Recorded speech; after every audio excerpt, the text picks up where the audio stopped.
Olá, aqui é Renzo Nutitelli falando do Renzo Procast, gravando mais uma vez aqui, dirigindo para o trabalho. Nesse episódio, aliás, no episódio anterior, eu comecei a falar da parte de negociação e como é que eu utilizava ali na verdade eu utilizo o controle financeiro das horas que eu gasto trabalhando para ir cada vez mais e gradativamente aumentando o meu valor hora. Eu tinha falado lá que existiam duas formas de se cobrar, e aí agora eu vou mencionar a outra, que é o cobrar baseado no valor gerado. Como o próprio nome já diz, e ao contrário do que eu expliquei antes, quando você cobra um valor hora baseado na sua informação de valor hora,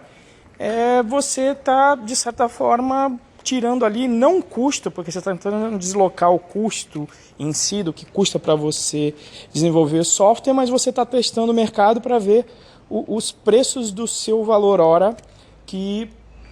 fazem sentido, que o mercado aceita. Mas, de toda forma, você está atrelado aí a um certo custo seu, só tem informação sua no processo, né?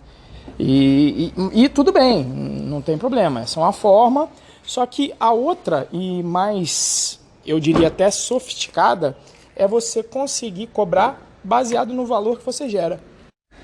E aí a coisa é muito mais sutil, porque agora não depende só da informação sua, mas vai depender também de você conhecer de forma muito mais profunda o cliente,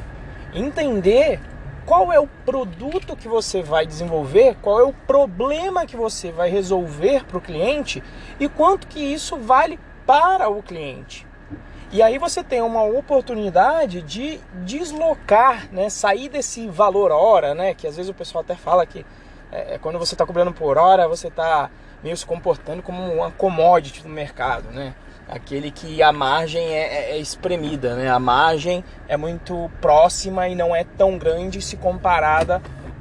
ao custo,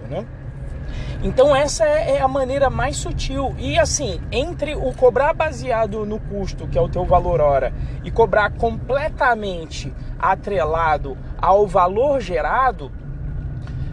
existe aí toda uma gama, que você colocaria, por exemplo, aqui no talo. No talo seria você correr o risco junto com o teu cliente. Você entendeu a proposta de valor do produto que você vai entregar, e aí você confia na execução ali, ou pelo menos faz uma gestão de risco, de forma que a probabilidade do produto que você está desenvolvendo,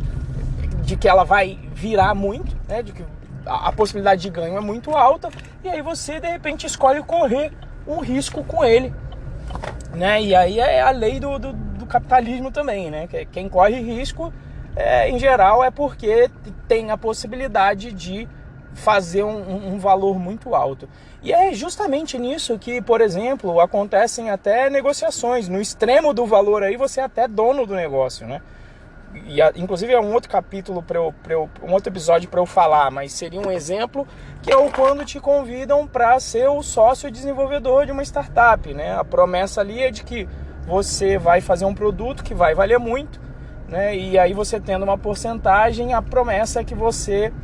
faria ou fará mais dinheiro se aquela proposta de valor, se aquele produto realmente fizer sucesso, tá? Mas você tem que fazer as contas. E aí, entre esse meio termo de cobrar baseado na sua hora, onde para você não tem,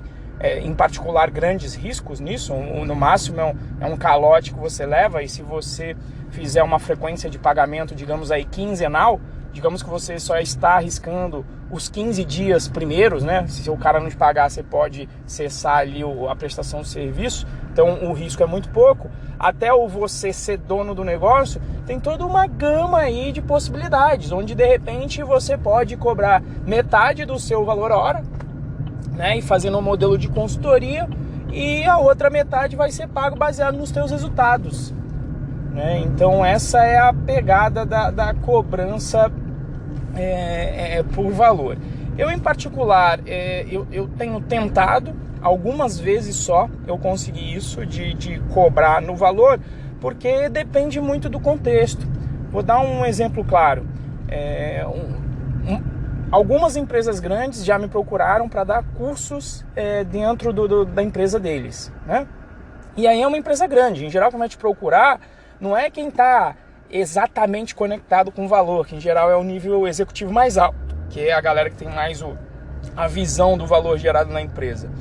E aí, quando essa turma às vezes vai te procurar, vem me procurar para eu dar um curso, eles já têm uma expectativa em geral, eles já até fizeram uma expectativa de orçamento interno,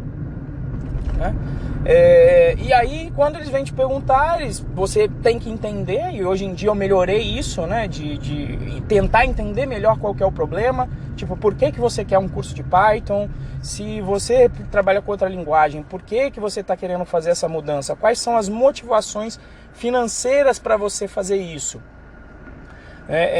E aí eu tentar entrar em contato com quem são as pessoas que eu vou atender durante o curso, né? Digamos aí o cliente direto, que é o cara que vai receber as aulas, para entender qual que é o nível deles e qual que seria a perspectiva de melhora dessa galera, qual é o nível salarial que essa galera ganha. Porque se eu der um boost de 10% na produtividade da galera com o curso que eu dou, qual é o impacto financeiro nisso, digamos aí, para um cara que pagou um salário? De repente ele não vai precisar contratar, né? A equipe vai ficar mais produtiva e aí ele não vai precisar contratar tantas pessoas quanto ele esperava, então ele vai ter uma economia de salário, né? Mas veja que para você entender tudo isso, você precisa ter um relacionamento mais profundo com o cliente. E às vezes nessa primeira conversa ele quer fechar o curso logo, ele tem aquela necessidade. Então aí o que eu faço? Eu uso um mix das duas estratégias, do valor e do meu valor hora. Então eu vou lá, apresento inicialmente um valor hora, às vezes até para ter a oportunidade durante o curso de entender com mais profundidade quais são os problemas que a empresa tem, enxergando possíveis oportunidades que às vezes estejam fora até de um curso em si. E aí depois, com esse conhecimento, é possível sim oferecer alguma coisa diferente, algum conhecimento que você tem, alguma coisa que você tem a oferecer, contatos que você tenha no mercado que possam resolver algum problema específico, ou mesmo você atuar diretamente em algum problema específico da empresa. E aí você se desloca de cobrar simplesmente por hora, o que possivelmente muitas vezes é um valor que sempre vai estar disposto à negociação, e aí de repente você vai mais para o risco, para você conseguir, entendendo a operação do cliente, entendendo o valor que você vai gerar nessa operação, você fazer uma proposta de correr uma parte do risco junto com o seu cliente e ganhar em cima do valor gerado. Então, para mim, essa é a maneira mais sofisticada, mas e que nós devemos buscar, até para você entender qual é o valor que você gera, mas na minha opinião nem sempre é possível você fazer isso, e às vezes é necessário que você coloque em prática a estratégia anterior, que é a estratégia de ir aumentando o seu valor hora e apresentando um valor hora, mesmo às vezes sem ter o conhecimento completo do problema que você vai resolver, porque muitas vezes também é a forma de você estabelecer o primeiro relacionamento com o teu cliente para realmente entender o problema que você está resolvendo e poder fazer algum tipo de proposta que aí você ganhe baseado no valor que você está gerando. Então aí a dica, né, a conclusão desse podcast é o seguinte, né? Se você só está pensando aí no valor hora e está fazendo uma conta sempre só de custo para definir a sua precificação e não está estreitando o seu relacionamento para entender o valor que você está gerando, para cobrar também baseado nesse valor que você está gerando, você está deixando dinheiro na mesa e por conta disso não está sendo um pró, não está sendo um profissional.